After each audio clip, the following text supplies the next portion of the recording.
Le fait d'avoir un diabète de type 2 peut rendre votre grossesse plus à risque, mais avec une bonne préparation et une gestion rigoureuse de votre glycémie, vous pouvez avoir une grossesse saine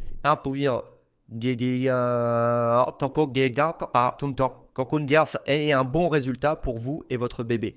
Vous pouvez obtenir une glycémie bien contrôlée pendant la grossesse en prenant vos médicaments comme prescrit par votre équipe de diabétologie, en surveillant votre glycémie, en examinant les glucides dans votre alimentation et en étant aussi active que possible tout au long de la journée. Dans cette vidéo, nous allons voir comment vous pouvez aider à gérer votre glycémie pendant la grossesse en portant une attention particulière à vos choix alimentaires et de mode de vie. Donc tout d'abord, examinons les aliments qui affectent la glycémie. Seuls les aliments et les boissons contenant des glucides augmenteront directement votre taux de glucose sanguin. Les aliments riches en glucides ou glucides en abrégé sont une partie importante d'une alimentation saine et ne doivent pas être exclus même si vous avez un diabète. Au lieu de cela, il est utile de choisir les meilleures options de glucides et de déterminer quelle portion de ces aliments est considérée comme appropriée si vous avez un diabète. Alors, que sont les glucides? Ce sont des aliments et des boissons qui sont décomposés par le corps en glucose et utilisés pour produire de l'énergie. Ils comprennent les glucides féculents et les sucres. Les glucides féculents comprennent le pain, le riz, la pomme de terre, les pâtes, les céréales, l'avoine et les aliments à base de farine tels que les pâtisseries, les chapatis et la pizza. Les aliments qui contiennent des sucres incluent les friandises sucrées, les gâteaux, les boissons sucrées, les confitures, le miel et les sirops. Les fruits et certains produits laitiers comme le lait et le yaourt contiennent également du sucre, mais ils contiennent d'autres nutriments qui nous aident à rester en bonne santé et sont donc les meilleures options sucrées à privilégier. Examinant maintenant les autres groupes alimentaires de notre alimentation qui entraînent pas une hausse significative de la glycémie. Il y a les aliments riches en protéines qui incluent la viande, le poisson, les fruits de mer et les œufs, le tofu et le soja. Il y a les aliments qui sont principalement constitués de matières grasses comme le beurre, la margarine, le saindoux, le ghee, les huiles et certains produits laitiers comme le fromage et la crème. Et il y a les légumes.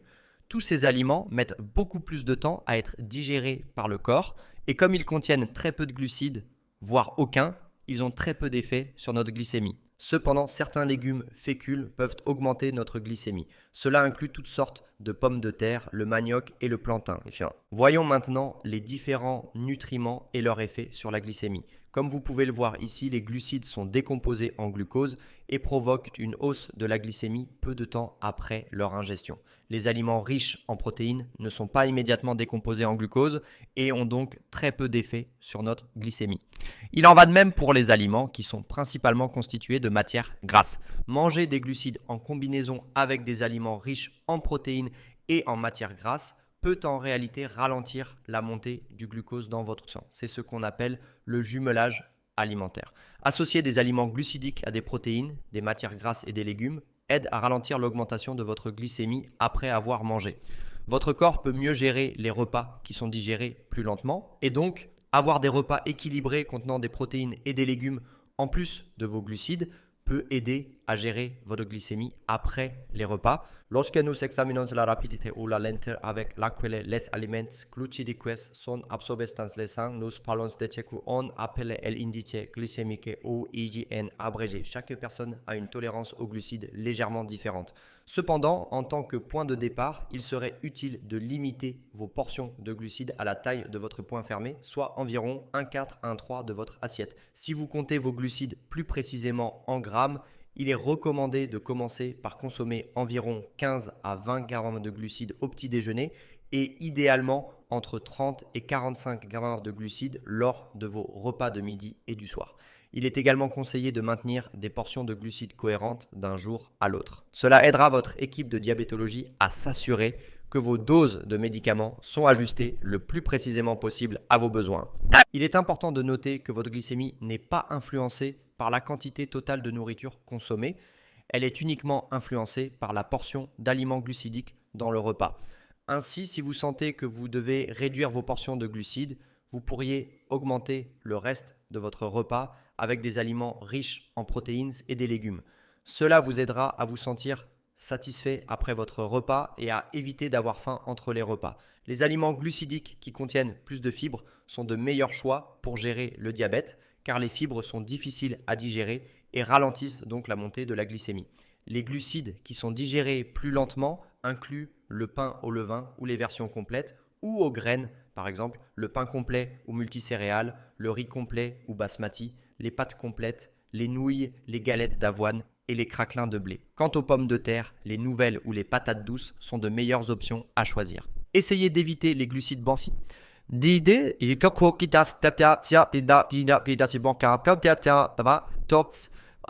Raffinés autant que possible car ils sont rapidement absorbés dans la circulation sanguine. Cela inclut le pain blanc et les céréales pour le petit déjeuner. Votre corps aura du mal à tolérer ces aliments et cela pourrait entraîner une glycémie plus élevée. Les pommes de terre en purée et au four sont également digérées assez rapidement et peuvent donc être difficiles à gérer. Essayez de les consommer en petite quantité et associez-les à un peu de matière grasse ou de fromage pour réduire leur effet sur votre glycémie. Voyons quelques bonnes options pour vos repas et collations. Si vous avez tendance à prendre un petit déjeuner de type céréales, vous pourriez choisir une option complète, faible en sucre et riche en fibres, comme le blé râpé ou le porridge, et l'accompagner de quelques noix et graines pour ralentir la digestion. Quant au pain, les pains au levain, de seigle, aux graines ou riches en protéines sont de bonnes options. Les options de petit déjeuner plus riches en protéines, comme un petit déjeuner cuisiné, ou du fromage, des œufs, du poisson ou du beurre de cacahuète sur du pain complet, tendant à bien fonctionner avec votre glycémie à ce moment de la journée. Quant aux yaourts, les yaourts naturels, grecs ou à base de quarks riches en protéines sont de bonnes options, surtout s'ils sont accompagnés de noix ou de graines. Les yaourts faibles en gras sont souvent plus riches en sucre, il est donc préférable de les éviter autant que possible. À l'heure du déjeuner, des idées de repas pourraient inclure une demi-pomme de terre au four avec de la mayonnaise au thon ou du fromage, une salade grecque avec beaucoup d'olives et de feta ou une salade de thon avec beaucoup de thon et d'œufs. Vous pourriez également avoir une tranche de pain aux graines ou 2 craquelins de blé complet ou galettes d'avoine avec cela. Les sandwichs ouverts, les soupes, les ragoûts et les casseroles sont également de bonnes options. Soyez juste conscient de la taille de vos portions de glucides avec ces aliments. Pour votre repas du soir, de bonnes options incluent les ragoûts ou casseroles avec une petite portion de riz, poulet ou steak avec salade et une poignée de frites de patates douces, curry de viande ou de légumes avec un chapati ou une tasse de riz cuit, filet de poisson grillé avec des pommes de terre nouvelles et une salade, ou des fajitas préparés avec de la viande, du corn ou du tofu, avec des légumes et de la crème aigre. Comme vous pouvez le voir, la majorité des repas peuvent être ajustés pour soutenir votre taux de glucose sanguin, simplement en gardant votre portion sur votre portion d'aliments glucidiques à 1/3 de l'assiette et en augmentant le reste de votre repas avec des protéines et des légumes. Quant aux collations, des options appropriées incluent du popcorn nature, du houmous, du beurre de cacahuète ou du fromage frais pasteurisé avec des bâtonnets de carottes ou de céleri, des yaourts grecs ou à base de quarks riches en protéines avec un peu de fruits, des galettes d'avoine avec du fromage, des olives, des noix et des graines et de la viande cuite. Voyons maintenant vos boissons. Les boissons telles que les lattes, les sodas sucrés et les jus de fruits contiennent du sucre et entraîneront une hausse de votre glycémie peu de temps après les avoir consommés, des noix et des graines et de la viande cuite. Voyons maintenant vos boissons. Les boissons telles que les lattes, les sodas sucrés et les jus de fruits contiennent du sucre et entraîneront une hausse de votre glycémie peu de temps après les avoir consommés, des noix et des graines et de la viande. Les boissons qui contiennent très peu ou pas de sucre incluent l'eau, les boissons sans sucre ajouté, les sodas diététiques et le thé ou le café sans sucre et avec peu de lait. Il est recommandé de boire 8 à 10 verres de liquide sans sucre chaque jour pour vous aider à rester hydraté pendant votre grossesse. Il est également recommandé de limiter votre consommation de caféine pendant la grossesse à moins de 200 mg par jour. Cela équivaut à 2 tasses de café instantané ou de thé anglais par jour.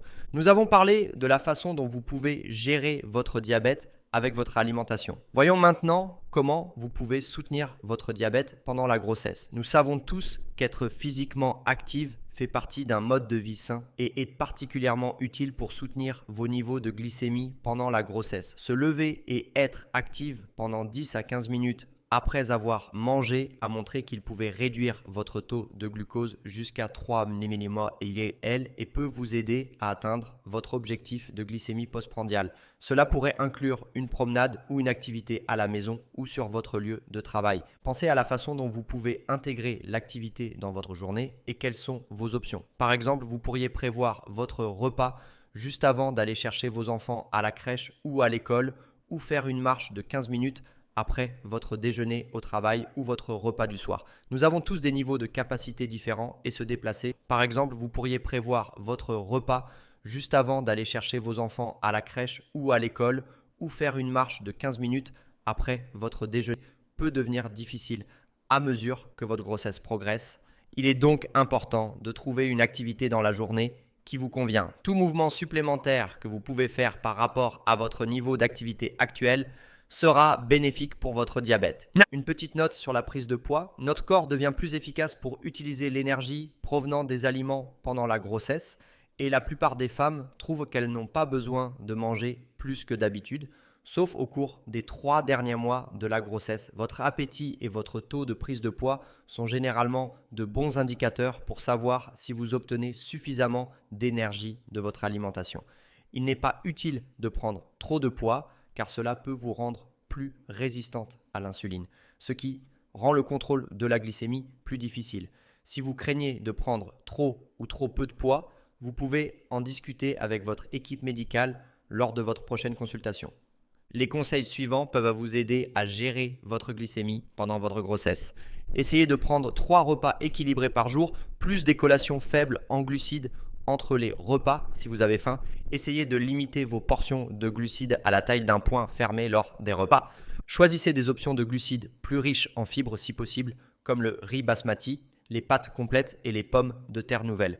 Et essayez de ne pas manger d'aliments glucidiques seuls. Au lieu de cela, complétez vos repas avec d'autres nutriments tels que des protéines, des légumes et des graisses saines. Par exemple, au lieu d'un bol de céréales, vous pourriez avoir du beurre de cacahuète ou des œufs sur du pain grillé. Au lieu d'un paquet de chips, vous pourriez avoir du fromage frais et des crackers ou une poignée de fruits avec du yaourt grec faible en gras. Buvez beaucoup de liquides sans sucre pour rester hydraté. Et enfin, essayez d'intégrer une activité physique dans votre journée.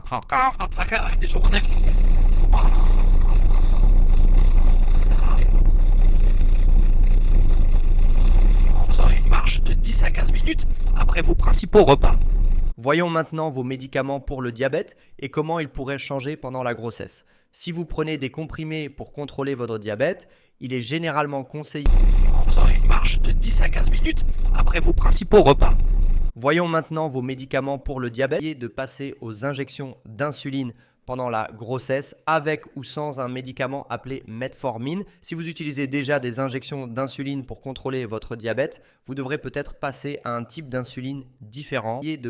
Vos doses d'insuline changeront également régulièrement tout au long de votre grossesse à mesure que le bébé grandit. Vers la fin de votre grossesse, vous pourriez avoir besoin de jusqu'à 3 fois la quantité d'insuline dont vous aviez besoin avant de tomber enceinte. Comme mentionné précédemment, il est important de surveiller régulièrement votre glycémie pendant la grossesse. Cela peut être fait à l'aide d'un glucomètre ou d'un capteur de surveillance du glucose et des conseils à ce sujet seront fournis par votre équipe de diabétologie.